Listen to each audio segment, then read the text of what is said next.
صلی اللہ تعالی علیہ وسلم۔ پیارے اسلامی ساتھیوں، توبہ کے متعلق پچھلے کئی روز سے آپ تمامی حضرات درس سماعت فرما رہے ہیں۔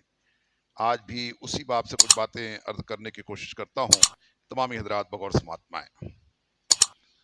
حضرات فرماتے ہیں کہ بعض گناہوں سے توبہ کرے اور بعض سے نہ کرے، یہ درست ہے یا نہیں، اس سلسلے میں علماء کرام کے درمیان اختلاف ہے۔ یہاں فرما رہے ہیں کہ کوئی شخص ایسا ہو جو بہت گناہ کرتا ہو، کئی طرح کے گناہ ہو، اس کے گناہ کی عادت ہو، اب اس میں سے کچھ گناہ سے توبہ کرے اور کچھ کو چھوڑ دے، کچھ سے نہ کرے۔ فرمایا اس میں علماء کا اختلاف ہے کہ بعض کہتے ہیں کہ نہیں، سب گناہ سے توبہ کرنا چاہیے، بعض کہتے ہیں کہ جس سے کر سکے ابھی کر لے، پھر بعد میں جس سے ہو سکے وہ بھی کر لے۔ کیونکہ حدیث پاک میں آتا ہے، نبی علیہ السلام کی بارگاہ میں ایک شخص آیا، اعرابی شخص، اور اس نے یہ شرط رکھی کہ یا رسول اللہ علیہ السلام، میں داخل اسلام ہونا چاہتا ہوں مگر میری کچھ شرطیں ہیں۔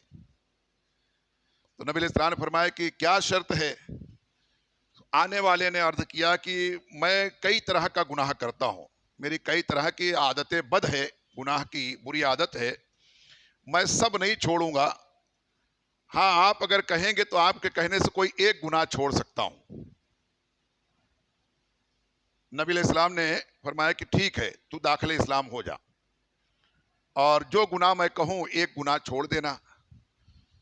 تجھ میں کیا کیا بری عادتیں ہیں؟ تو اس نے کئی گناہ گنائے کہ میں چوری بھی کرتا ہوں، شراب بھی پیتا ہوں، زنا بھی کرتا ہوں، جھوٹ بھی بولتا ہوں، غیبت بھی کرتا ہوں، بہت کچھ گناہ اس نے گنائے۔ جہاں تک نبی علیہ السلام نے فرمایا کہ ٹھیک ہے، ایک گناہ تو ابھی چھوڑ دے۔ تو اس نے عرض کیا جو آپ کہیں میں ایک گناہ چھوڑنے کے لیے تیار ہوں، سب گناہ تو ابھی نہیں چھوڑ سکتا۔ تو میں نبی علیہ السلام نے فرمایا کہ ٹھیک ہے، تو جھوٹ بولنا چھوڑ دے، تو جھوٹ بولنا چھوڑ دے۔ پتہ یہ چلا کہ جھوٹ بولنا ایسا گناہ ہے جس کی وجہ سے انسان دوسرے گناہ بھی آسانی سے کر جاتا ہے، اور اسی لیے شاید اللہ تعالیٰ نے قرآن پاک میں فرمایا کہ لعنت اللہ علی القاذبین، کہ لعنت ہے اللہ کی اس پر جو جھوٹ بولتا ہے، یعنی جھوٹوں پر اللہ کی لعنت ہے۔ نبی علیہ السلام نے فرمایا ٹھیک ہے، میرے کہنے سے ایک گناہ تو چھوڑ سکتا ہے، تو جھوٹ بولنا چھوڑ دے۔ اس نے کہا ٹھیک ہے، وعدہ۔ نبی علیہ السلام نے اس کو داخل اسلام کر لیا۔ اس کے بعد جب وہ شام ہوئی تو اس کو گناہ کی عادت تھی ہی، اس کو گناہ کی یاد آنے لگی کہ چلو اب شام ہو گئی، چلتے ہیں شراب پینے، زنا کرنے یا چوری کرنے۔ تو چوری کرنے کی غرض سے جب وہ نکلا گھر سے کہ اندھیرا چھا گیا ہے، اب چلتے ہیں کہیں موقع پا کے چوری کر لیتے ہیں، جب گھر سے وہ نکلا تو اس کو راستے میں خیال آیا کہ چوری تو کرنے کو کر لوں گا، لیکن کل اگر کوئی بولے کہ تو نے چوری کی ہے اور کوئی کہہ دے میرا مال چرا لیا ہے، تو مجھ کو جھوٹ بولنا پڑے گا، سچ بولوں گا تو پکڑا جاؤں گا، اور جھوٹ بولوں گا نہیں میں نے نہیں چرایا ہے تو یہ جھوٹ ہو جائے گا، اور میں نے وعدہ کر لیا ہے کہ جھوٹ نہیں بولوں گا، ایک گناہ میں نے چھوڑنے کا وعدہ کر لیا ہے۔ تو راستے سے واپس آ گیا۔ غور کرنا ذرا، راستے سے واپس آ گیا کہ نہیں چوری کروں گا، پھر کل کو لوگ کہیں گے اس نے میرا مال چرایا ہے، تو میں کہوں گا نہیں میں نے نہیں چرایا، تو یہ جھوٹ ہو جائے گا۔ واپس آ گیا، رات کا کچھ حصہ اور گزرا تو اس کو پھر خیال آیا کہ چلتے ہیں، نیند نہیں آ رہی، شراب پیتے ہیں۔ شراب پینے کی غرض سے جب نکلا تو چونکہ اسلام میں شراب کی حرمت جو تو لازم ہو چکی تھی، آیت پاک نازل ہو چکی تھی مدینے میں ہجرت کے بعد کہ شراب پینا حرام ہے۔ پہلے لوگ، عرب کے لوگ شراب پیتے تھے باقاعدہ، جیسے ہم اور آپ چائے کے ذریعے سے مہمان نوازی کرتے ہیں، ویسے شراب کے ذریعے سے لوگ کرتے تھے۔ شراب پینا ان کے ہاں حرام نہیں تھا، ناجائز نہیں تھا، پیتے تھے، پلاتے تھے۔ لیکن حرمت کی آیت پاک نازل ہو گئی قرآن پاک میں مدینے ہجرت کے بعد، تو بہرکیف اب حرام ہے اسلام میں۔ تو اس نے جب شراب پینے کا ارادہ کیا تو اس کے دل میں خیال آیا کہ شراب پینے کو تو پی لوں گا، لیکن کوئی دوسرے مسلمان جب پوچھیں کہ تو نے شراب پیا ہے تو میں کیسے کہوں گا کہ ہاں شراب پیا ہوں، تو مجھے جھوٹ بولنا پڑے گا کہ نہیں میں نے شراب نہیں پیا ہے، تو یہ جھوٹ ہو جائے گا، اور میں نے وعدہ کیا ہے کہ جھوٹ نہیں بولوں گا۔ اس طرح سے ایک ایک کر کے اس کے سارے گناہ سے اللہ تعالیٰ نے اس کو بچا لیا. صرف ایک چیز سے اس نے عہد کیا تھا کہ جھوٹ نہیں بولوں گا. تو پتہ یہ چلا کہ جب کسی چیز کا عہد کرو تو اس پر قائم بھی رہو, وعدہ کرو تو پورا بھی کرو, عہد شکنی مت کرو, وعدہ خلافی مت کرو. اگر تم ایسا کرو گے تو بہت سارے گناہوں سے اللہ تعالیٰ تم کو بچا لے گا. اور جھوٹ بولنے والوں کے لیے گناہ اس لیے آسان ہو جاتا ہے, وہ سوچتا ہے چلو کر لیتے, کوئی پوچھے گا تو بول دوں میں نے نہیں کیا, جھوٹ بول دوں گا. اس لیے انسان گناہ کر لیتا ہے جا کر کے, اور جھوٹ بولنا آسان سمجھتا ہے. تو اس لیے فرمایا علماء کرام نے کہ چونکہ اس طرح کی بھی روایت موجود ہے, اور یہ بھی موجود ہے کہ سچی توبہ تو وہ ہے کہ انسان ہر گناہ سے توبہ کر لے. توبۃ النصیح, ایسی توبہ کرے کہ نصیحت بن جائے, اس کے لیے نصیحت آمیز توبہ کرے. دونوں طرح کی روایت اور قرآن پاک کی آیت موجود ہے. تو اس میں علماء کا اختلاف ہے. بعض کہتے ہیں کہ یہ بیجا ہے کہ کوئی شخص زنا سے توبہ کرے اور شراب پینے سے توبہ نہ کرے. فرمایا یہ بات تو غلط ہے. بعض علماء کا کہنا ہے کہ کوئی زنا کرنے سے توبہ کرے اور شراب پیتا رہے, شراب پینے سے توبہ نہ کرے, یہ بات درست نہیں ہے. بعض علماء یہ کہتے ہیں اس لیے کہ اگر زنا کو گناہ سمجھ کر کے توبہ کی ہے تو شراب پینا بھی تو گناہ ہے. اگر زنا کو گناہ سمجھ کر کے اس نے چھوڑا ہے, توبہ کیا ہے, تو شراب پینا بھی گناہ ہے. اس کو کیا گناہ نہیں سمجھ رہا ہے؟ اور گناہ کو گناہ نہ سمجھنا یہ حرام ہے. تو فرمایا کہ پھر شراب پینا تو بھی تو گناہ ہے. اسی طرح سے ایک شخص بہت زیادہ شراب پینے سے توبہ نہیں کرتا اور کہتا ہے کہ جس قدر زیادہ شراب پیوں گا اس قدر زیادہ عذاب میں گرفتار ہوں گا, اور میں خواہش نفس کے غلبے کے باعث شراب کو نہیں چھوڑ سکتا, ہاں زیادہ پینے کی عادت کو چھوڑ سکتا ہوں, یعنی کم پیوں گا. کوئی شخص یہ کہے جو بہت شراب پیتا ہو, وہ یہ کہے کہ اب ایک دم تو شراب میں نہیں چھوڑ سکتا, بہت زیادہ پیتا ہوں, ایسا کرتا ہوں, یہ توبہ کر سکتا ہوں کہ اب کم پیوں گا. میں زیادہ پینے سے توبہ کرتا ہوں لیکن ایک دم چھوڑنے سے کی توبہ نہیں کرتا, ایک دم نہیں پیوں گا, شراب سے توبہ نہیں کرتا, ہاں اب زیادہ نہیں پیوں گا, اس بات کا عہد کرتا ہوں, یہ چھوڑ سکتا ہوں, کہہ سکتا ہوں. اور یہ کہے کہ یہ لازم نہیں کہ جب شیطان ایک کام میں مجھ پر غالب آ جائے تو دوسرے کام میں بھی جو ہے تو مجھے اپنا مغلوب بنا لے, اس میں بھی غالب آ جائے. یہ سب باتیں ممکن ہیں. فرمایا کہ ایسا کوئی یہ شخص کہے, ایسا ضروری نہیں ہے کہ کوئی شیطان مجھ سے ایک گناہ کرا لے تو دوسرا بھی کرا لے گا. ایسا آسان تھوڑی ہے, ایسا ممکن نہیں ہے, ایسا کوئی شخص کہے. جبکہ روایتوں میں موجود ہے کہ آپ نے ہاروت و ماروت کا قصہ مشہور ہے, سنا ہوگا. یہ ملائکہ میں سے تھے. علماء فرماتے ہیں کہ ہاروت و ماروت دو فرشتوں کے نام ہیں. اور جب جو ہے تو اللہ تعالیٰ نے انسانوں کو پیدا فرمایا انسان کو, تو فرشتوں کو تھوڑا سا تردد ہوا, تھوڑا سا اعتراض ہوا کہ ہمارے ہوتے ہم تو تیری اتنا تسبیح کر رہے ہیں, بندگی کر رہے ہیں, پھر انسان کو پیدا کرنے کی کیا ضرورت ہے. بہرکیف تو اللہ تعالیٰ نے فرمایا کہ جو میں جانتا ہوں, انی عالم ما لا تعلمون, جو میں جانتا ہوں وہ تم نہیں جانتے. تو فرشتوں نے سر جھکا لیا کہ ہاں بے شک یہ بات تو صحیح ہے کہ ہم نہیں جانتے سوائے اس کے کہ جو تو نے ہمیں بتایا ہے, بس اتنا ہی جانتے ہیں, زیادہ تو نہیں جانتے. تو بہرکیف تو فرشتوں کو پھر بھی یہ تھا کہ یہ انسان اتنا نیکی کرتا ہے, اتنا بندگی کرتا ہے, تو یہ تو ہم بھی کر سکتے ہیں, اس سے اچھا ہی کرتے ہیں, کریں گے. تو فرشتوں کے ساتھ میں چونکہ نہ تو پیٹ ہے نہ نفس ہے, نہ پیٹ کے لیے ان کو کمانا روزی کمانا ہے, نہ تو کسی کا لوٹنا ہے, نہ مارنا ہے. پیٹ کے لیے انسان بہت کچھ کر گزرتا ہے. اور اسی طریقے سے نفس نہیں ہے ان کے ساتھ, انسان کے ساتھ نفس ہے جو بہکاتا ہے, گناہ کے لیے اسکاتا ہے, فرشتوں کے ساتھ نہیں ہے. تو اللہ نے فرمایا کہ اگر تمہارے ساتھ نفس ہوتا تو تم بھی بعد نہیں رہ پاتے. وہ تو نفس ہونے کے باوجود بھی میرا انسان جو ہے, یہ آدم کے اولادیں جو ہیں, نفس ہونے کے باوجود بھی اتنا ضبط کرتے ہیں اور میری بندگی کرتے ہیں. تمہارے اندر یہ بات ہو جائے, یہ چیزیں اگر خصلتیں ہو جائیں تو تم نہیں بچ پاؤ گے. تو اس میں آزمانے کے حساب سے روایتوں میں آتا ہے کہ اللہ تعالیٰ نے دو فرشتوں کو ہاروت و ماروت کو جو ہے تو روئے زمین پر اتارا, اور پھر وہ آئے, اور پھر ایک لمبی جو ہے تو حکایت ہے کہ آنے کے بعد ان لوگوں نے بڑی کوشش کی ہم کوئی گناہ نہیں کریں گے, لیکن پھر گھومتے گھومتے کیا دیکھا کہ ایک مجلس سجی ہوئی ہے, اس میں بہت سارے رقاصہ ناچ کرنے والے, اور بہت لوگ اس میں بس اپنا یوں سمجھیے کہ آج کے زبان میں پارٹی منا رہے ہیں, جشن منا رہے ہیں, خوب اچھل کود ناچ گانا شراب نوشی جو کچھ بھی ہے کر رہے ہیں. تو اس میں ایک رقاصہ جو تھی ناچنے والی طوائف, اس پر ان فرشتوں کی نظر پڑی جو بہت خوبصورت تھی, جو بہت خوبصورت تھی. جب ان کی نظر پڑی تو ان دونوں کے دل میں خیال آیا کہ اس کا قرب حاصل کرنا چاہیے, اس کے پاس بیٹھنا چاہیے, اس سے کچھ گفت و شنید کرنا چاہیے, بات کر کے دل بہلانا چاہیے. ایسا آیا خیال تو اس کے پاس گئے اور جا کے اپنی خواہش ظاہر کی کہ ہم تیرے ساتھ رہنا چاہتے ہیں اور تجھ سے بات چیت کرنا چاہتے ہیں, تھوڑا ہمارا بھی دل بہلے گا, ہم یہاں نئے لوگ آئے ہوئے ہیں.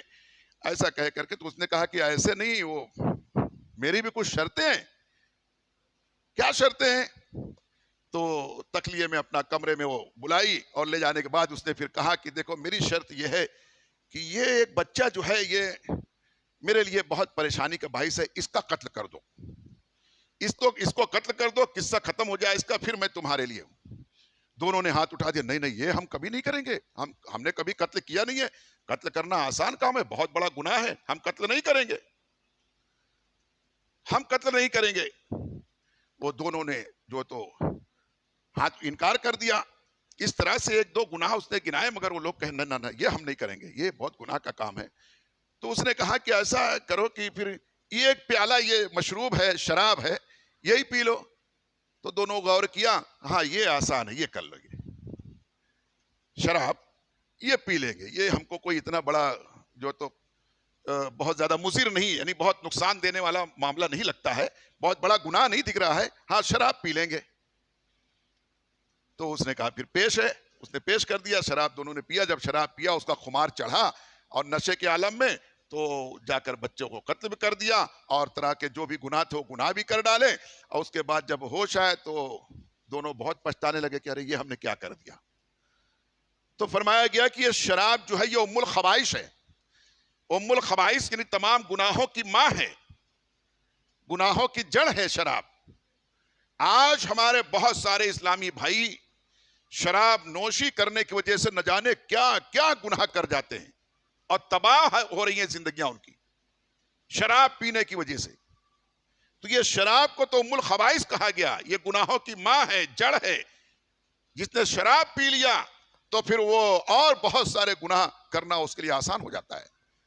شراب پینے والے کو ماں بہن میں امتیاز نہیں ہو پاتا, بیوی اور بہن میں امتیاز نہیں کر پاتا, اچھائی اور بھرائی کی تمیز اس کی ختم ہو جاتی ہے, پاک اور پلید کی تمیز اس کی ختم ہو جاتی ہے.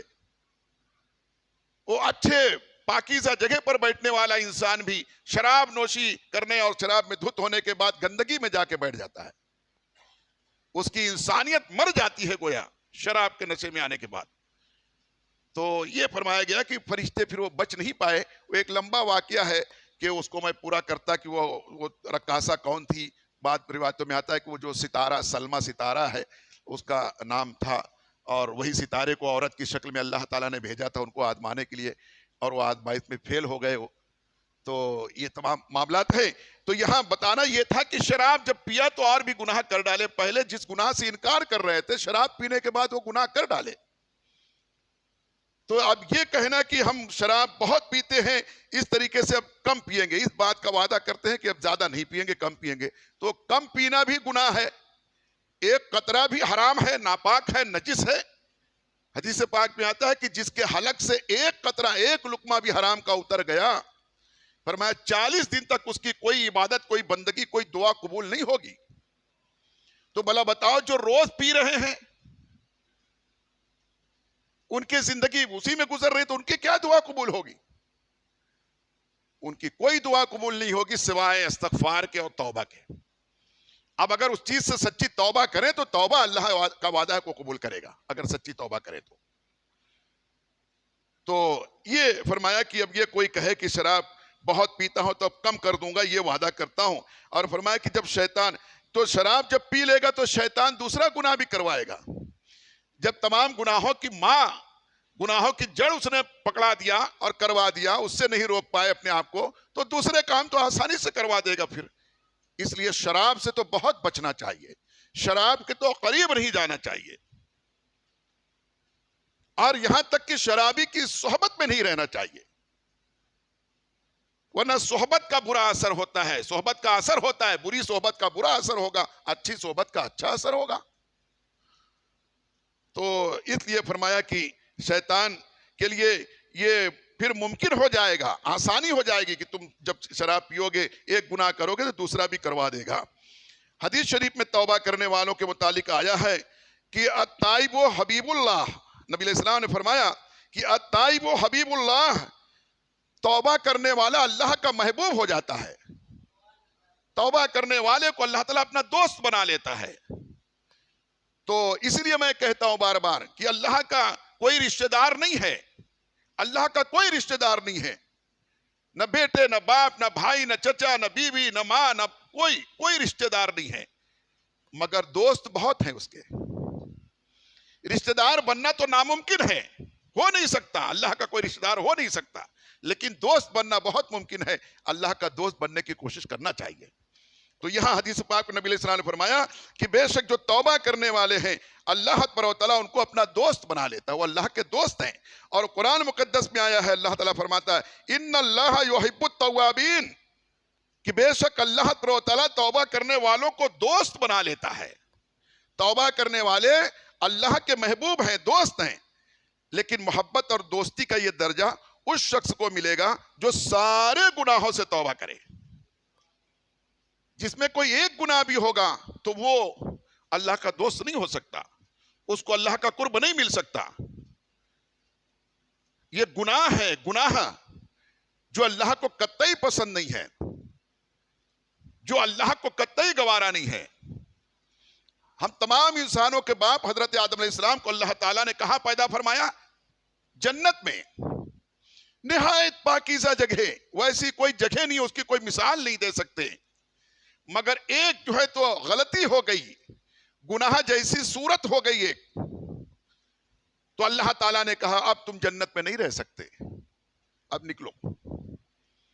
تو جب ایک غلطی اس کی وجہ سے جنت سے باہر کر دیے گئے تو ہزاروں لاکھوں کروڑوں گناہ کرنے والے جنت میں کیسے جائیں گے؟ سوچئے ذرا۔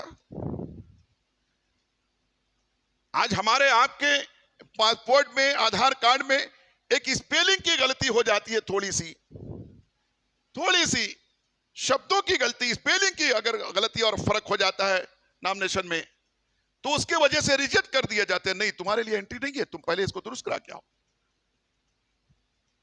پھر لوگ اس کو ویریفائی کرانے جاتے ہیں، بونافائڈ کرتے ہیں، کیا کیا کرنے، کتنا جو تو کرتے ہیں، تب جا کے کہیں ان کا موقع ملتا ہے، نہیں تو ان کی انٹری نہیں ہو پاتی۔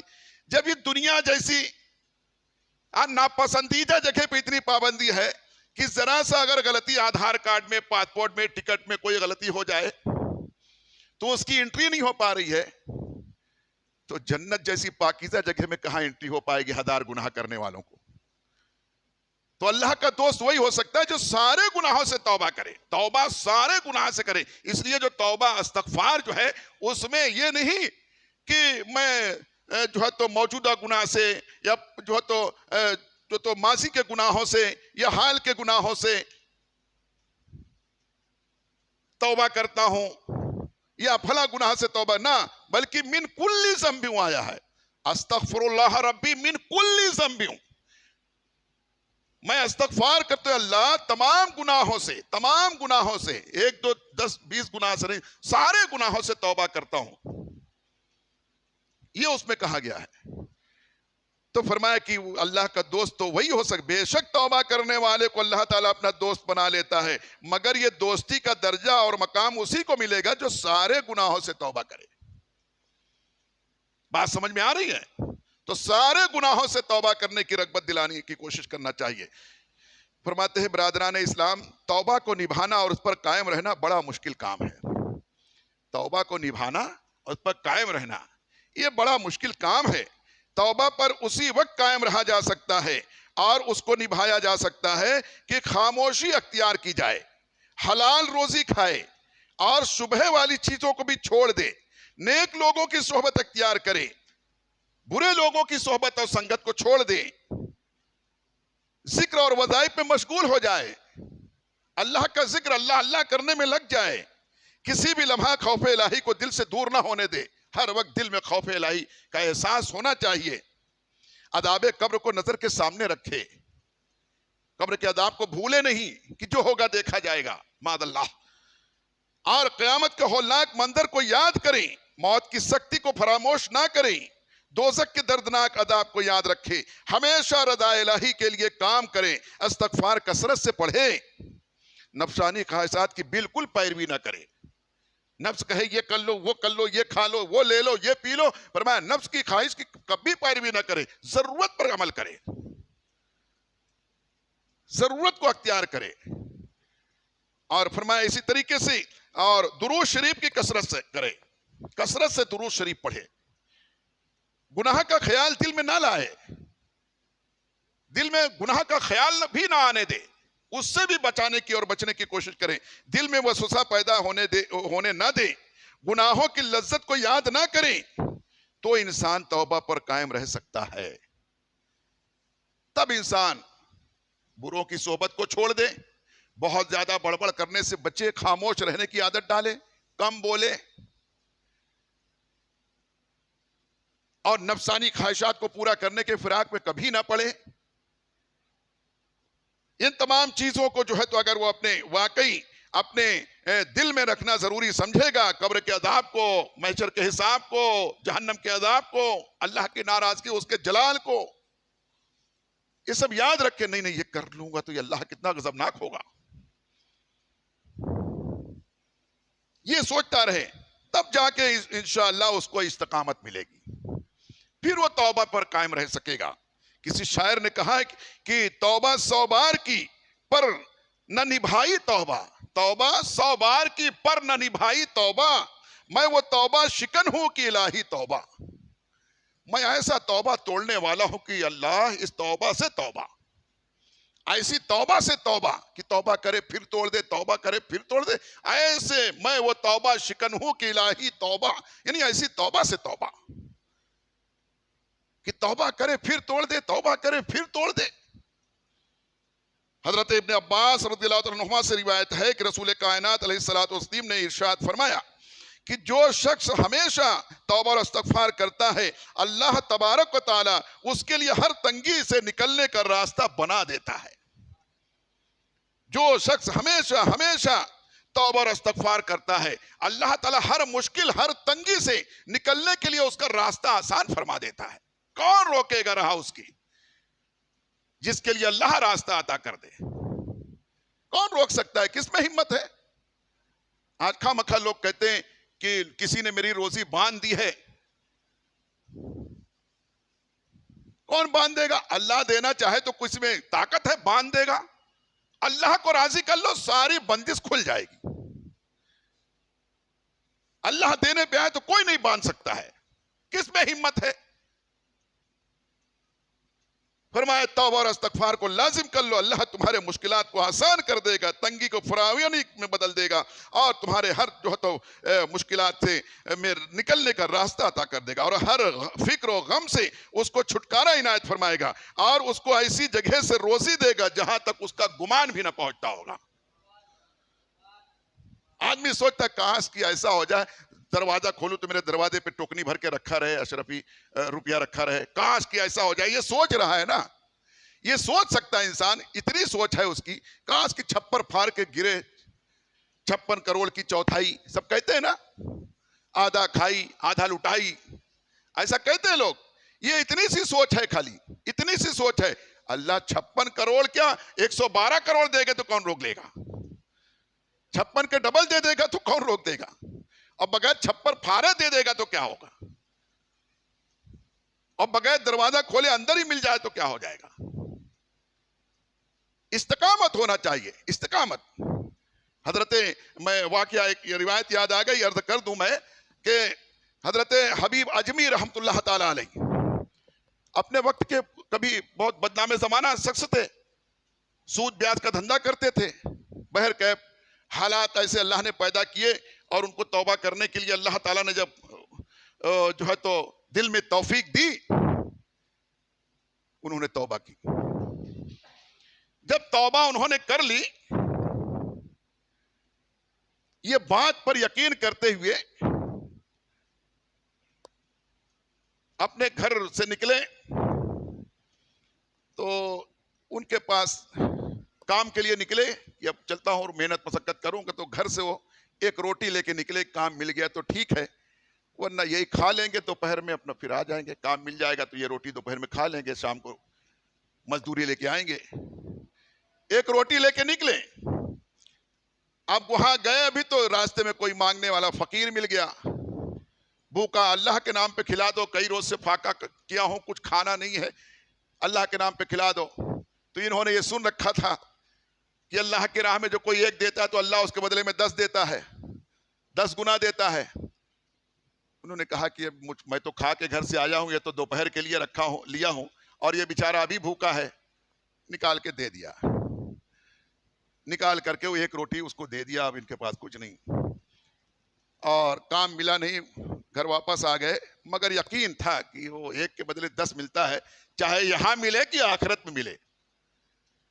گھر واپس آ گئے. ابھی گھر گئے تھے کہ تھوڑی دیر میں آ کے کوئی دروازہ کھٹکھٹایا, کھٹ کھٹ کھٹ کھٹ, دروازہ کھولے.